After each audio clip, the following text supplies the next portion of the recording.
Welcome to Kumari's tuition. இன்றைக்கி டியூஷனில் நம்ம என்ன பார்க்க போகிறோன்னா 10ஆம் வகுப்பு கணிதம். அதில் பார்த்திங்கன்னா நம்ம சாப்டர் 1 உறவுகளும் சார்புகளும்ல பயிற்சி 1.4ல் 4வது கணக்கு பார்க்க போகிறோம். இப்போ பார்த்திங்கன்னா f அப்படிங்கிறது n என்ற சார்பு f of x is equal to 2x minus 1 என வரையறுக்கப்பட்டால் அது ஒன்றுக்கு ஒன்றான ஆனால் மேல் சார்பு இல்லை என காட்டுக அப்படின்னு கேட்டிருக்காங்க. இது என்ன சார்புன்னு கேட்டிருக்காங்க. இதில் வந்து நமக்கு இந்த கணக்கு செய்யணும்னா சார்புகளின் வகைகள் நமக்கு தெரிஞ்சிருக்கணும். நம்ம சேனலில் இதுக்கு முன்னாடி சார்புகளின் வகைகள்னு ஒரு வீடியோ போட்டிருக்கேன். அதை பார்த்துட்டு நீங்கள் இந்த சம் பார்த்தீங்கன்னா உங்களுக்கு ஈஸியாக புரியும். சரியா? இப்போ சார்புகளின் வகைகள் என்னன்னு கேட்டிருக்காங்கன்னா இது வந்து ஒன்றுக்கு ஒன்றான சார்பா அல்லது மேற்சார்பு இல்லையா அப்படின்னு காட்டுக அப்படின்னு சொல்லியிருக்காங்க. இது எப்படி செய்யலான்னு பார்க்கலாமா? ஃபஸ்ட்டு ஃபங்க்ஷன் எழுதிக்கோங்க. f of x is equal to 2x minus 1. நமக்கு என்ன சொல்லியிருக்காங்க? n நேச்சுரல் நம்பர்னு சொல்லிட்டாங்க. அப்போ நேச்சுரல் நம்பர் தான் சொல்லியிருக்காங்க, எது வரைக்கும் சொல்லலை.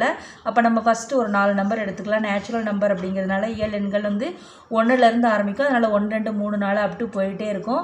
அதனால் முதல்ல ஒரு 4 இதுக்கு மட்டும் நம்ம கண்டுபிடிச்சிக்கலாம். சரியா? இப்போ வந்து f of x கண்டுபிடிக்கிறதுக்கு எக்ஸுங்கிற இடத்துல இந்த வேல்யூவை நம்ம பிரதியிட்டோம்னா நமக்கு கிடைக்கிறது தான் f of x. இப்போ பார்த்தீங்கன்னா x is equal to 1 அப்படின்னு பிரதியிட்டோம்னா நமக்கு f of x என்ன வரும்? எக்ஸுங்கிற இடத்துல 1 போட்டோம்னா 2 × 1 - 1. 2 × 1 எவ்வளவு? 2 - 1 அப்படிங்கிறது 1. அடுத்து f of x நம்ம x வந்து 2ன்னு பிரதியிட்டோம்னா f of x வந்து என்ன ஆகும்? 2 × 2 என்ன வரும்? 4 - 1 நமக்கு என்ன வரும்? 3. அப்போ பக்கத்துலேயே அந்த பாயிண்ட் எழுதிக்கணும். சரியா? நம்ம எக்ஸுக்கு 1ன்னு கொடுத்தோன்னா நமக்கு f of x என்ன வருது? 1 வருது. இப்போ எக்ஸுக்கு நம்ம 2ன்னு கொடுத்தோன்னா f of x 3 வருது.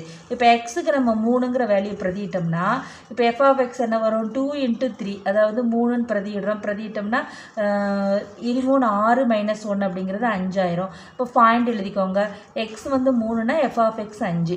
அடுத்து வந்து எக்ஸ் வந்து 4 அப்படின்னு நம்ம பிரதியிட்டோம்னா நமக்கு என்ன வரும்? 8 - 1 அப்படிங்கிறது 7. அப்போ பாயிண்ட் எழுதிக்கோங்க. 4, 7 அப்டு போயிட்டே இருக்கும். சரியா? நம்ம வந்து முதல் 4 பாயிண்டை மட்டும் கண்டுபிடிச்சிக்கலாம். இப்போ நம்ம என்ன பண்ணுறோம் அப்படின்னா அம்புக்குறி படம் வரையலாம். இப்போ பார்த்தீங்கன்னா n கொடுத்துருக்காங்க. நம்ம என்ன பண்ணுறோம் அப்படின்னா ஜாயின் பண்ணுறோம். இந்த புள்ளிகளை வச்சு நம்ம என்ன பண்ணுறோம்? ஜாயின் பண்ணுறோம். இப்போ வந்து நேச்சுரல் நம்பருங்கிறதுனால 1 2 ஒரு 7 வரைக்கும் போட்டுட்டு, ஏன்னா நம்ம 4 வரைக்கும் தான் கண்டுபிடிச்சிருக்கோம், ஒரு 7 வரைக்கும் போய்ட்டு டாட்டா போட்டுடலாம். இதில் பார்த்திங்கன்னா அதே மாதிரி 1 2 ஒரு 9 வரைக்கும் போட்டு டாட்டா போட்டுருங்க. இப்போ வந்து நம்ம என்ன பண்ணலாம்? அம்புக்குறி படம் வரையலாம். இப்போ பார்த்திங்கன்னா எக்ஸ் வந்து 1, இதில் வந்து என்னது? f of x வந்து 1. அப்போ 1க்கு 1க்கு ஜாயின் பண்ணுறோம். அடுத்து வந்து 2க்கும் 3க்கும் 2, 3. அடுத்து என்ன பண்ணிருக்கு? 3, 5 3, 5. அடுத்து என்னது? 4, 7. இப்போ நம்ம 4 வரைக்கும் தான் கண்டுபிடிச்சிருக்கோம். அப்படி தானே? இப்போ நம்ம 5ன்னு பிரதியிட்டோம்னா நமக்கு என்ன வரும்? 2 5 நம்ம பெருக்கிறோன்னா 10 வரும். 10 - 1 அப்படிங்கிறப்ப நமக்கு என்ன வரும்? 9 வரும். அப்போ 5 அப்படின்னு இருந்துச்சுன்னா 9 வரும். சரியா? அப்போ 6ன்னு இருந்துச்சுன்னா 11 வரும். 7ன்னு இருந்துச்சுன்னா அப்படி. அப்போ நமக்கு இந்த ஒவ்வொன்றுக்குமே நமக்கு என்ன இருக்கும்? நமக்கு இதில் வந்து ஒரு நிழல் உரு இருக்கும். சரியா? நம்ம வந்து 4 வரைக்கும் கண்டுபிடிச்சதுனால நம்ம இதோடு நிப்பாட்டிக்கிட்டோம். சரியா? அப்படி பார்க்குறப்போ இப்போ மதிப்பகத்தில் உள்ள ஒவ்வொரு உறுப்புக்கும் துணை மதிப்பகத்தில் ஒரே ஒரு இது பார்த்திங்கன்னா ஒரே ஒரு நிழல் உரு தானே இருக்குது. இப்படி இருந்ததுன்னா இது என்ன சார்பு? நமக்கு ஒன்றுக்கு ஒன்றான சார்பு. அதுதான் கீழே எழுதியிருக்கோம் பாருங்கள். மதிப்பகத்தில் உள்ள ஒவ்வொரு உறுப்புக்கும் துணை மதிப்பகத்தில் ஒரே ஒரு நிழல் உரு உள்ளது. தேர்ஃபோர் இது என்னது? f ஆனது ஒன்றுக்கு ஒன்றான சார்பு அப்படின்னு சொல்லிட்டோம். சரியா? ஆனால் மேல் சார்பு இல்லை என காட்டுக அப்படின்னா மேல் சார்பு அப்படிங்கிறது என்னது அப்படின்னா மேல் சார்புனா நமக்கு இது துணை மதிப்பகம் இருக்கு இல்லையா, இதுவும் வீச்சகமும் சமமாக இருக்கணும். அப்படின்னா என்ன அர்த்தம்னா இதில் உள்ள எல்லாத்துக்குமே நமக்கு 300 இருக்கும். சரியா? ஆனால் இதில் பார்த்திங்கன்னா துணை மதிப்பகம்ங்கிறது 1 2 நம்ம எழுதியிருக்கோம். அது இயல் எண்கள்ங்கிறனால 1 2 நம்ம என்ன பண்ணியிருக்கோம்? ஒரு 6 வரைக்கும் எழுதிட்டு அப்டு போட்டிருக்கோம். வீச்சகம் அப்படிங்கிறது வந்து நம்ம கண்டுபிடிச்சோம் இல்லையா, இந்த செகண்ட் உள்ள புள்ளி இது என்னது? 1 3 5 7ன்னு தான் இருக்குது. நமக்கு துணை மதிப்பகமும் வீச்சகமும் சமமாக இருந்தால் தான் அது மேல் சார்பு. இது வந்து துணை மதிப்பகமும் வீச்சகமும் சமமாக இல்லை. எனவே f ஆனது நமக்கு என்னது? மேல் சார்பு இல்லை அப்படின்னு எழுதிடணும்.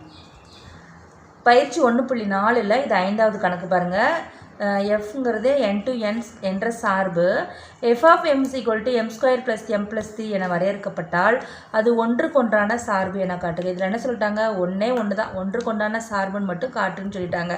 நமக்கு ரொம்ப ஈஸி. இப்போ பார்த்தீங்கன்னா ஃபங்க்ஷன் எழுதிக்குவோம். f of m அப்படிங்கிறது என்னது? m² + m + 3.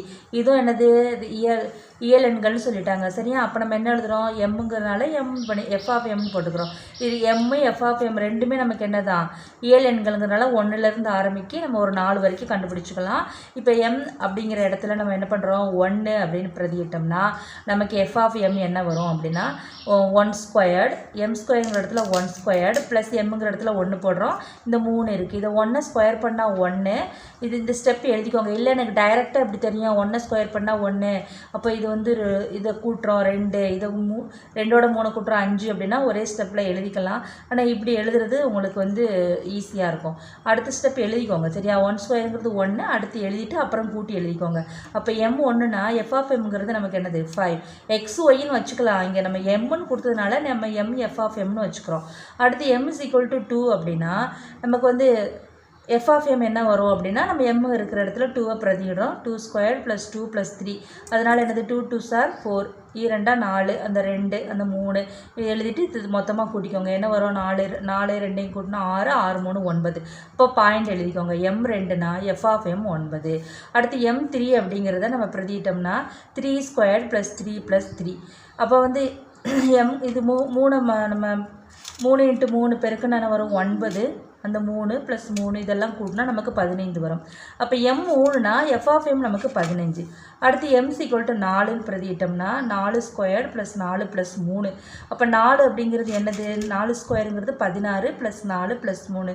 அப்புறம் கூட்டுறோன்னு வச்சுக்கோங்க. கூட்டுறா என்ன வரும் 23ன்னு வரும்.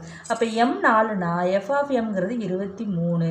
இப்போ இந்த பாயிண்ட்ஸ் எல்லாம் எழுதிக்கோங்க. 1,5, 2,9, 3,15, 4,23. இப்போ அம்புக்குறி படம் வரைஞ்சிடலாமா. இப்போ எம் போட்டுக்கோங்க, எஃப் ஆஃப் எம் போட்டுக்கோங்க சரியா. இப்போது 1 அப்படிங்கிற நம்ம வந்து இது வந்து இயல் எண்கள்னால 1லேருந்து ஒரு 5 6 வரைக்கும் போட்டு டாட்டாட்டாக வச்சுக்கிறோம். இதில் பார்த்தீங்கன்னா நமக்கு இந்த பாயிண்ட் கண்டுபிடிச்சிருக்கோம் இல்லையா. இது பாருங்கள், வீச்சக நமக்கு என்ன வருது 5 9 15 23 அப்படின்னு வருது. அப்போது நம்ம வந்து அந்த மதிப்பு வருது இல்லையா, 1ன்னு ஆரம்பிச்சுட்டு அது என்ன நம்பர் வருதோ அது வரைக்கும் டாட் போட்டு அந்த நம்பரை மட்டும் வச்சுக்கலாம். இப்போ 5 வருதா, டாட் போட்டு 5, அப்புறம் டாட் போட்டு இங்கே 9 வருது 9 எழுதிக்கோங்க. அப்புறம் டாட்டா வச்சு 15, அப்புறம் டாட்டா வச்சு 23, அப்புறம் டாட்டா வச்சு விட்ருங்க. இப்போ வந்து இது பண்ணுமா. இப்போ 1க்கு எதோட ஜாயின் பண்ணணும், 5ஓட ஜாயின் பண்ணணும். ஜாயின் பண்ணியாச்சு. 2க்கு 9ஓட தொடர்புபடுத்துங்க. 3க்கு 15, 4க்கு 23. அடுத்து 5ன்னு நம்ம எம்முக்கு 5ன்னு நம்ம பிரதிட்டோம்னா அதுக்கு ஒரு வேல்யூ வரும் சரியா. அப்போது இது என்ன அப்படின்னா நமக்கு மதிப்பகத்தில் உள்ள ஒவ்வொரு உறுப்புக்கும் துணை மதிப்பகத்தில் ஒரே ஒரு நிழல் உரு உண்டு அப்படி தானே. இப்போ அதுக்கடுத்து 5ன்னு பிரதியிட்டோம்னா அதுக்கு ஒரு மதிப்பு வரும், 6ன்னு பிரதியிட்டோம்னா அதுக்கு ஒரு வரும். அதே மாதிரி பிரதியிட்டுக்கிட்டே போனால் இதோட ஒவ்வொரு உறுப்புக்குமே ஒரு என்னது நிழல் உரு நமக்கு துணை மதிப்பகத்தில் இருக்கும். இப்படி இருந்தால் இது என்ன சார்பு, நமக்கு 1க்கு 1ஆன சார்பு. அதுதான் கீழே எழுதியிருக்கோம் பாருங்கள். மதிப்பகத்தில் உள்ள ஒவ்வொரு உறுப்புக்கும் துணை மதிப்பகத்தில் ஒரே ஒரு நிழல் உரு உள்ளது. தேர்ஃபோர் எஃப் ஆனது 1க்கு 1ஆன சார்பு. இதோட இந்த வீடியோ முடியுது. இந்த வீடியோ பிடிச்சிருந்தால் லைக் பண்ணுங்கள், ஷேர் பண்ணுங்கள், மறக்காமல் குமாரிஸ் டியூஷன் சேனலை சப்ஸ்கிரைப் பண்ணுங்கள். மீண்டும் அடுத்த வீடியோவில்